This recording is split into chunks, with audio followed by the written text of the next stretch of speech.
Bismillahirrahmanirrahim, au nom de Dieu toujours, s'il vous plaît, Ahba'i. Alors, le chapitre 7, document 5. La réponse immunitaire spécifique immorale. C'est le titre. Réponse immunitaire spécifique immorale. Comment ça se fait? Les objectifs sont une introduction à comprendre le mode d'action des antigènes non soit solubles et particuliers dans l'organisme, de reconnaître le double rôle des anticorps dans l'attaque. Alors c'est très important. Écrivez, je vous donne le temps.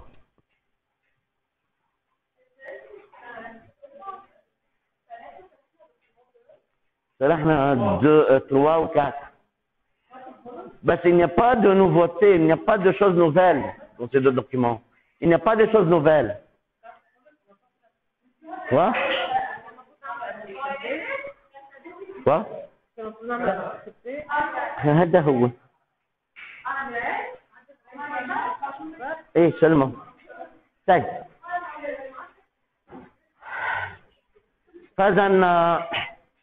Le document 5 va expliquer en détail comment les anticorps travaillent dans le corps. Alors, c'est le temps d'étudier comment les anticorps attaquent, comment les plasmocytes qui se cachent des anticorps, ou bien les anticorps attaquent les antigènes non soit solubles et particuliers ou bien membranaires. Faites attention à cette notion. Particulière, c'est-à-dire membranaire. Alors, les beaux élèves, comme j'ai dit, dans ce document, on va étudier de la réponse spécifique immorale, c'est-à-dire comment les anticorps, n'est-ce pas, attaquent-ils l'antigène non soit soluble et ou bien membranaire. Alors, pour comprendre comment le rôle des anticorps, premièrement, je dois comprendre comment les antigènes non soit solubles et particuliers attaquent-ils mon corps? Comment ces antigènes, qu'est-ce qu'ils font ces antigènes dans mon corps? Puis je veux comprendre quel est le rôle des anticorps dans ce cas. Alors pour cela, comment les anticorps? Alors c'est une grande question. On va discuter ensemble et doucement. Comment les anticorps interviennent-ils dans l'attaque du non-soi? C'est la grande question. Lorsque je dis réponse immunitaire spécifique immorale, il y a les anticorps, monsieur, immorale. Donc, comment les anticorps interviennent-ils dans l'attaque de quel non-soi? Dans l'attaque des antigènes non-soi, membranaires et solubles. On sait déjà à l'avance que les anticorps ou bien les lymphocytes B ont le rôle dans l'attaque des antigènes non-soi, membranaires ou solubles. Tandis que les TC attaquent le soi modifié. Ce sont des règles, des principes. Aujourd'hui, on va discuter, on va étudier le rôle des anticorps. Monsieur, pour que je puisse comprendre comment les anticorps m'aident pour attaquer les antigènes non soit solubles ou membranaires, c'est bien premièrement de comprendre comment ces antigènes m'attaquent. Comment les antigènes non soit attaquent-ils notre corps? Donc, pour comprendre le rôle des anticorps, les anticorps attaquent quoi dans notre corps? Les anticorps attaquent les antigènes non soit solubles ou membranaires. Pour comprendre le rôle des anticorps dans ma protection, je dois premièrement comprendre comment les antigènes non soit solubles ou membranaires attaquent-ils notre corps. Alors, je veux aujourd'hui, premièrement, commencer à parler comment les antigènes non soit solubles ou membranaires attaquent-ils notre corps. Je veux prendre premièrement cet exemple. L'antigène non soit soluble. Monsieur, que veut dire antigène non soit soluble? C'est-à-dire la toxine, le venin. Le venin ou bien la toxine. Un serpent qui a mordu une personne injecte dans le corps de cette personne des molécules de la toxine. Ces molécules, ou bien la toxine, est causée comme soluble, antigène, c'est-à-dire protéine. Protéine étrangère, molécule. Une protéine, regardez, je peux dessiner une protéine comme une forme géométrique, un triangle. Si je dessine comme ça, un triangle à part et un cercle à part, c'est-à-dire que ce sont solubles, libres. Mais, si je dessine comme ça, c'est une cellule, une bactérie. Sur la membrane de cette bactérie sont fixées ces molécules.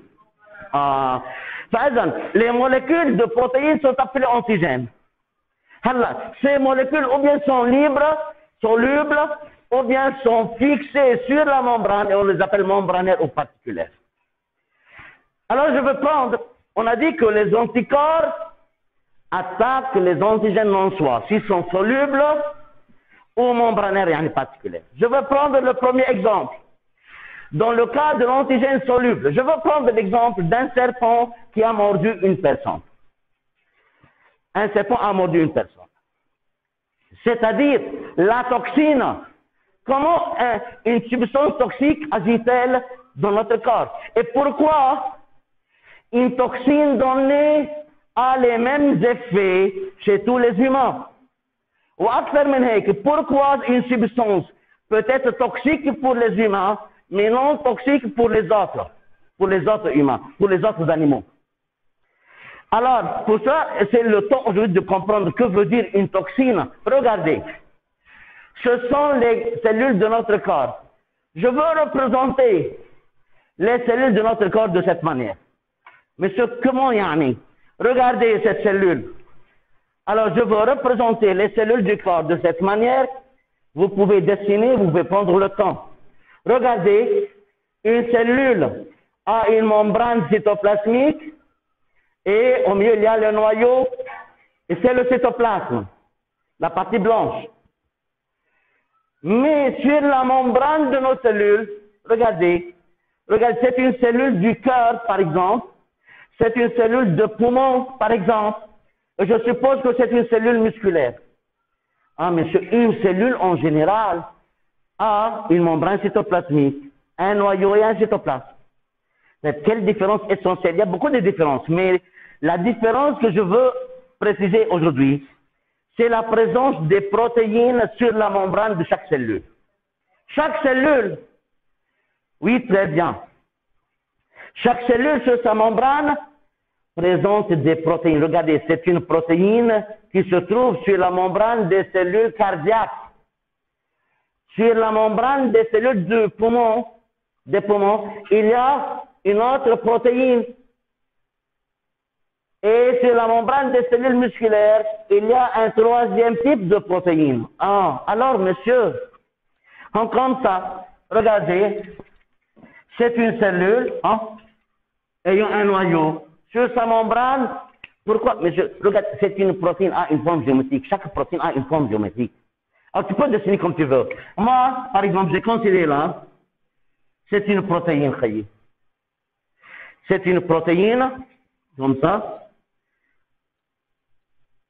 Et c'est un autre type de protéine, c'est un troisième.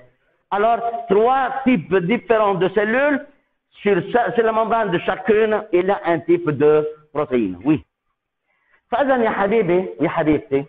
J'ai pris l'exemple d'un antigène soluble, c'est-à-dire, alors, pour comprendre les antigènes solubles, c'est le venin, la toxine.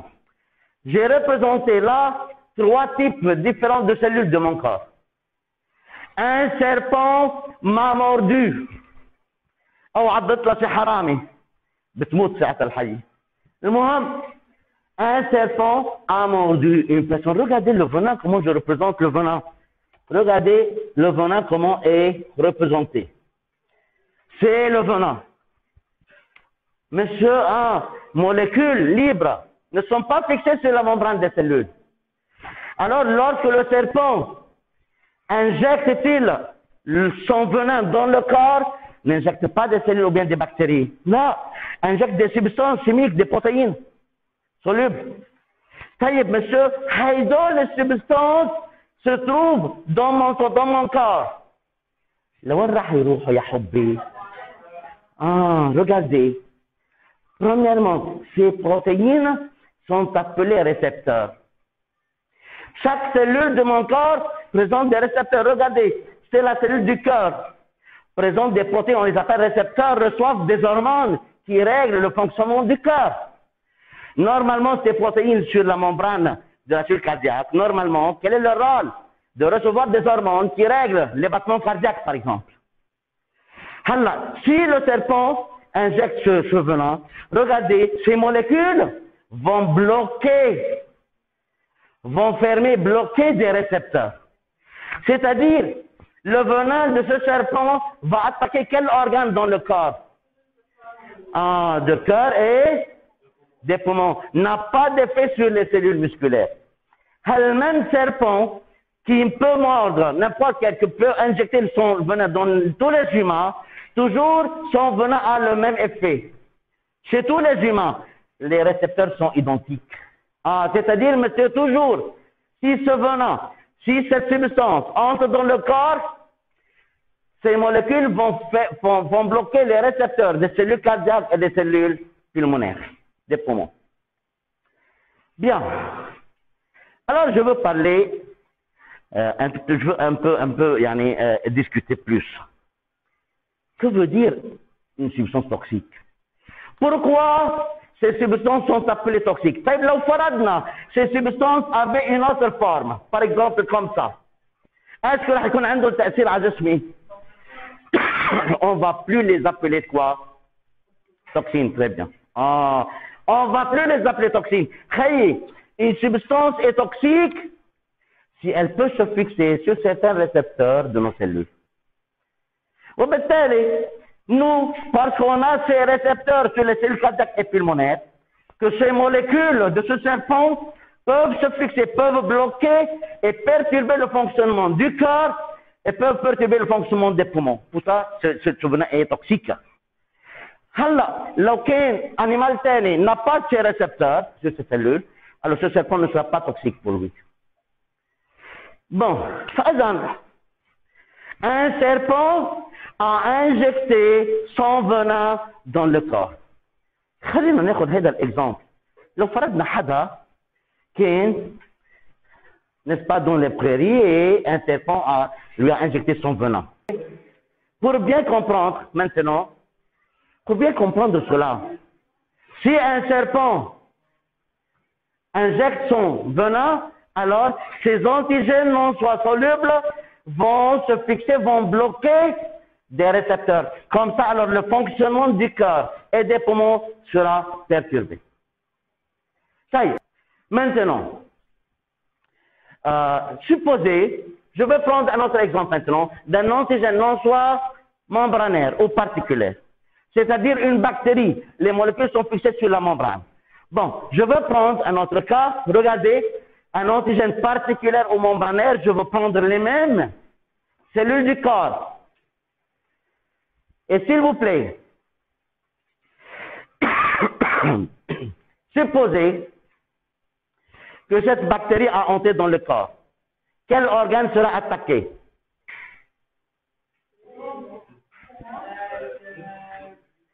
Alors, regardez, s'il vous plaît. Aujourd'hui, c'est le temps de comprendre beaucoup de choses. Pourquoi la même bactérie ou bien le même virus attaque les mêmes organes? C'est une question qui se pose. Comment reconnaître la bactérie? Quel organe va-t-elle attaquer? Et pourquoi cette bactérie attaque les poumons et non pas un autre organe? Comment ça se fait? Alors pour ça, moi je suis en train d'expliquer comment les antigènes non soit solubles ou membranaires attaquent-ils mon corps. C'est un jeu de récepteurs. C'est un jeu de récepteurs. C'est ça la question. Donc, parce que les épitopes des antigènes sont comme ça, que cette bactérie peut se fixer sur les cellules de poumon pour les attaquer et non pas des autres cellules. Donc, une bactérie qui peut causer une maladie pour nous peut ne pas causer une maladie pour les oiseaux. Ça dépend des récepteurs. Est-ce que les oiseaux ont les mêmes récepteurs ou non? Donc, encore, les antigènes membranaires Regardez, n'oubliez pas que l'antigène a plusieurs épitopes. Alors là, je représente les épitopes. Alors regardez, sphérique, alors peut se fixer sur ces récepteurs. En réalité, ces récepteurs se trouvent pour recevoir des hormones qui règlent le fonctionnement des cellules pulmonaires. Mais, alors, ces molécules ou bien ces épitopes tout autour de la bactérie, ces antigènes non soi membranaires, vont aider la bactérie à se fixer, à s'attacher sur les cellules des poumons pour les attaquer. Pour cela, alors, c'est le temps aujourd'hui de comprendre pourquoi un virus donné ou bien une bactérie donnée attaque toujours les mêmes organes. Toujours attaque les mêmes organes. Maintenant, quel est le rôle des anticorps? On a vu comment les antigènes solubles ou membranaires attaquent mon corps. Maintenant, comment maintenant les anticorps agissent-ils? S'il vous plaît. Regardez un tout petit peu. S'il vous plaît, c'est très important, c'est le temps de comprendre. Premièrement, alors, la première question était quoi? Était comment les antigènes non soi affectent-ils notre corps? La deuxième question que je veux répondre maintenant, la deuxième question que je veux poser, n'est-ce pas? Deuxièmement, comment les anticorps réagissent-ils contre ces antigènes? J'ai compris comment la toxine et j'ai compris comment la bactérie, n'est-ce pas, attaque mon corps. C'est comment les anticorps réagissent-ils maintenant? Quel est le rôle de ces anticorps? Regardez. Le premier cas. Regardez le premier cas. Alors, dans le premier cas, je veux prendre de l'antigène soluble. Supposez que le serpent a injecté son venin. Ce sont les molécules de venin. Regardez.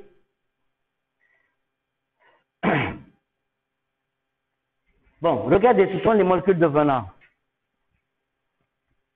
Et regardez les anticorps.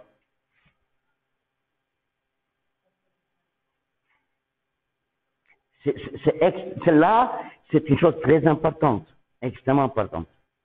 Les anticorps, regardez la phrase, se fixent par leur site antigénique sur les épitopes des antigènes.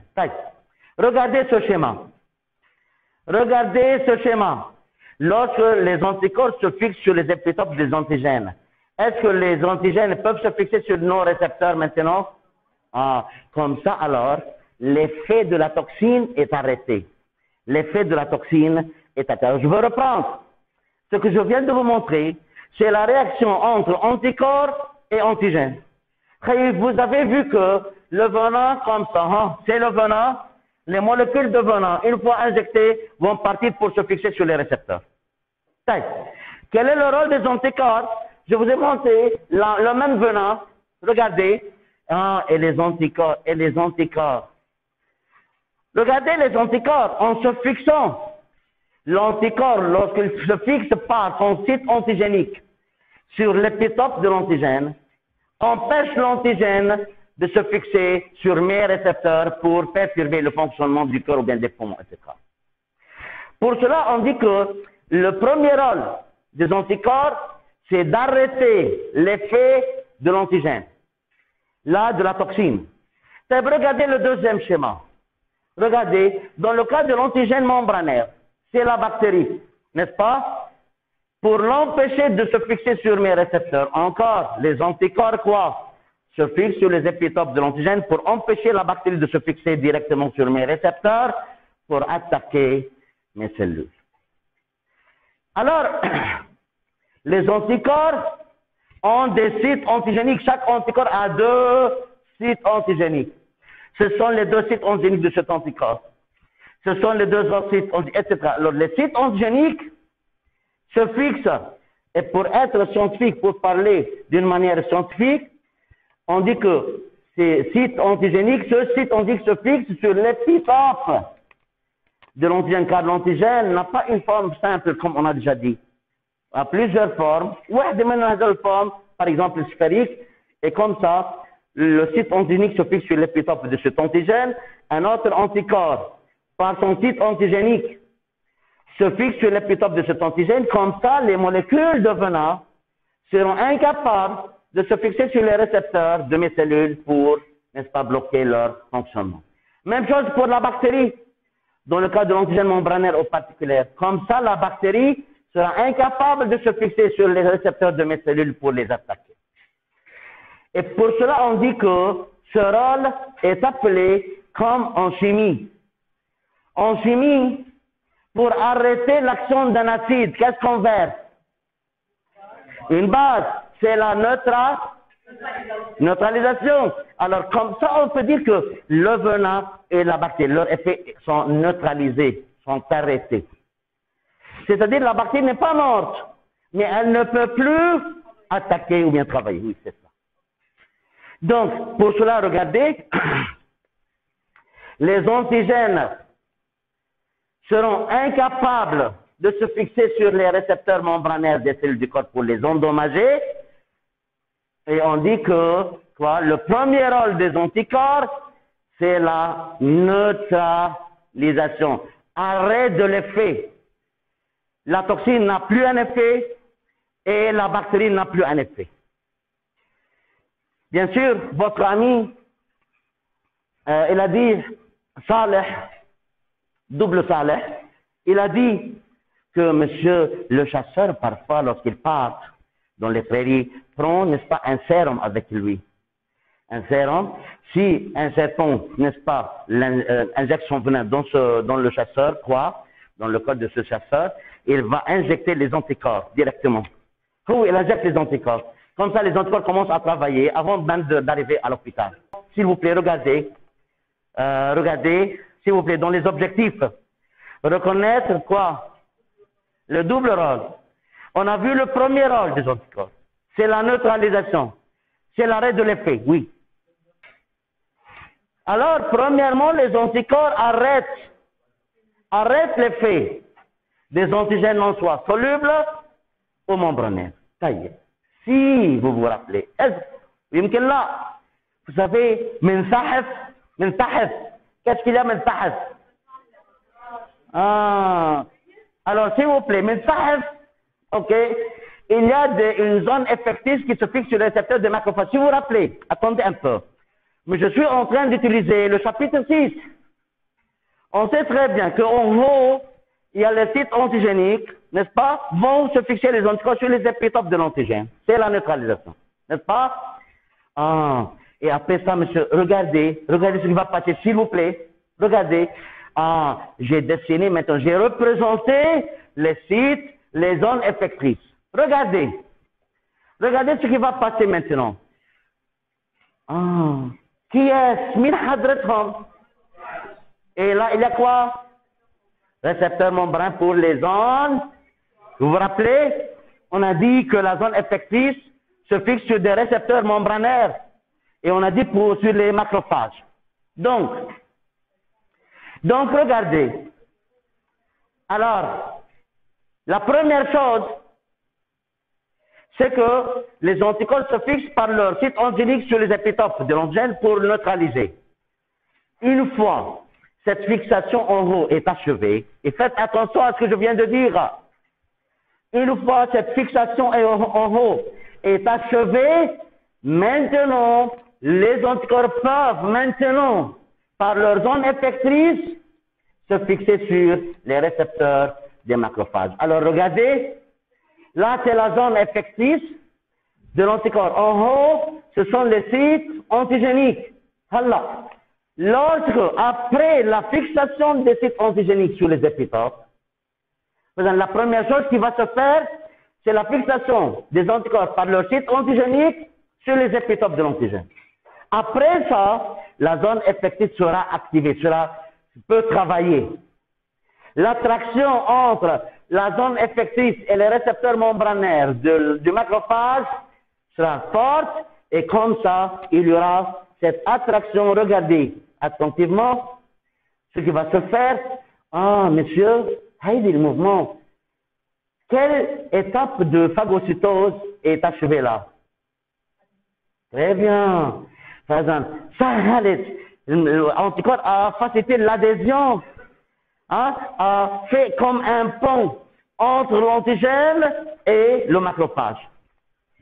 Maintenant, qu'est-ce qu'il va faire le macrophage? Absorption.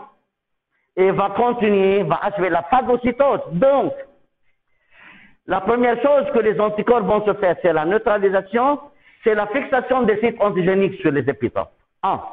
Quel est le rôle de la zone effectrice, monsieur?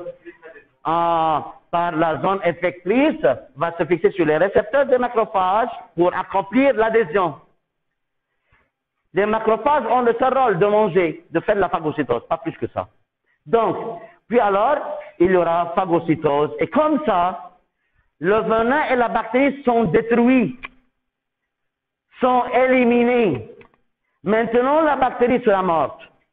Maintenant, n'est-ce pas, par phagocytose, la bactérie sera morte et maintenant, par phagocytose, le venin sera détruit. La première étape était la neutralisation, arrêt de l'effet. Mais maintenant, regardez, les antigènes seront phagocytés par des phagocytes. C'est l'élimination. C'est éliminer, détruire. Alors, maintenant, on a détruit, c'est un double rôle des anticorps. Le premier rôle était la neutralisation. Le deuxième rôle, c'est l'élimination, destruction. Sans élimination, la bactérie n'est pas morte. Et le venin n'est pas détruit complètement. Donc, l'élimination en présence des macrophages.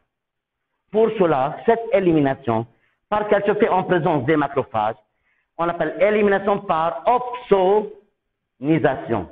Quand vous voyez, si ce sont des toxines, les toxines seront phagocytées et digérées, décomposées.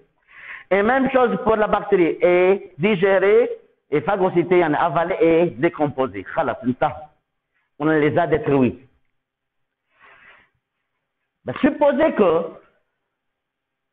la bactérie est plus grande que le macrophage. Il se peut que, mais ce sont des cellules. Bon, si le macrophage peut faire la phagocytose, c'est très bien.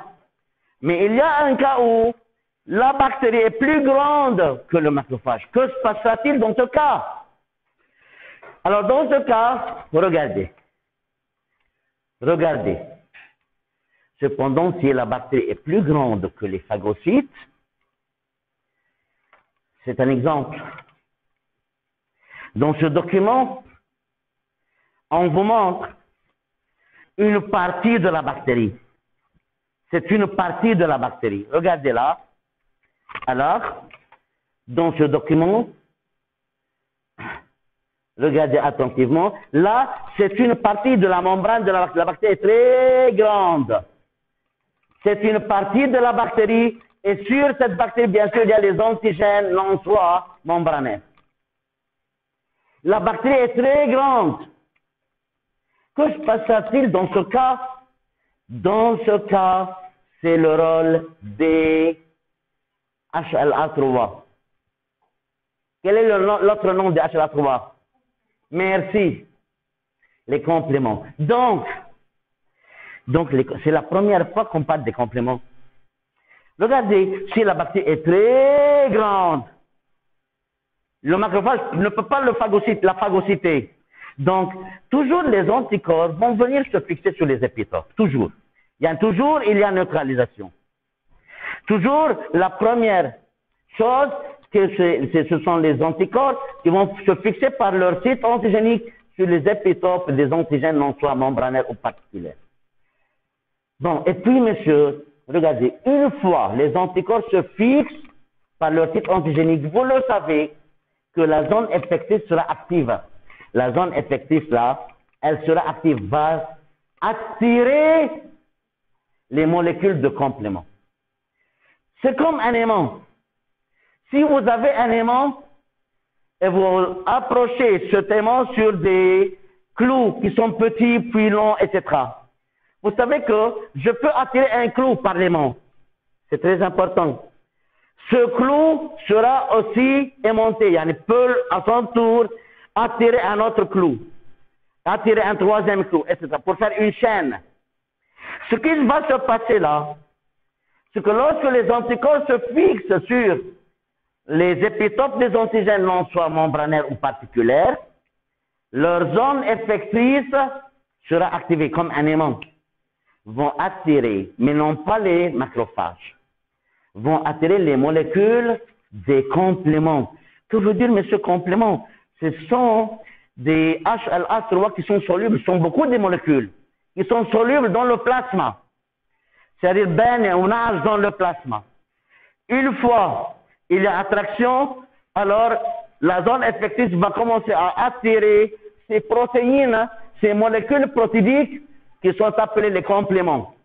Complément 1, puis complément 2. Alors regardez, le complément 1, la première molécule qui se fixe, on l'appelle complément 1. Parce que c'est la première molécule qui se fixe sur la zone effective. Puis, comme un aimant, j'ai dit, si vous attirez un clou par un aimant, le bout ou bien l'extrémité de ce clou peut attirer un autre clou. Alors, cette molécule va attirer à son tour une autre molécule. Et on l'appelle dans ce cas complément 2. Le complément 2 va attirer une troisième molécule, complément 3. Alors, c'est une chaîne de compléments qui va être formée. Une chaîne, longue chaîne, à la manière d'un aimant exactement. Alors, ce sont les anticorps. C'est la première molécule qui se fixe là. Son extrémité va attirer une deuxième molécule, une troisième, une quatrième. Et on a une longue chaîne des compléments.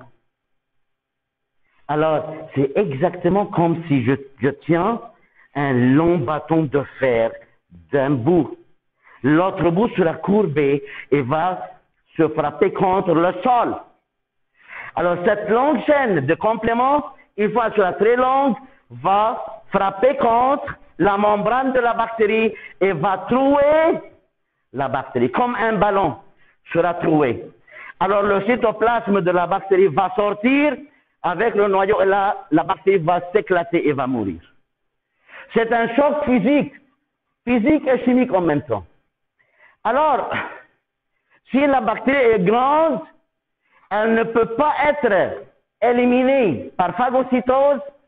C'est la chaîne des compléments qui sera responsable de son élimination. Comment? Par l'attraction des molécules des compléments qui vont faire une longue chaîne qui sera courbée et va frapper contre la membrane de la bactérie sera trouée et c'est le cytoplasme qui sort. La cellule, c'est comme un ballon rempli d'eau, exactement.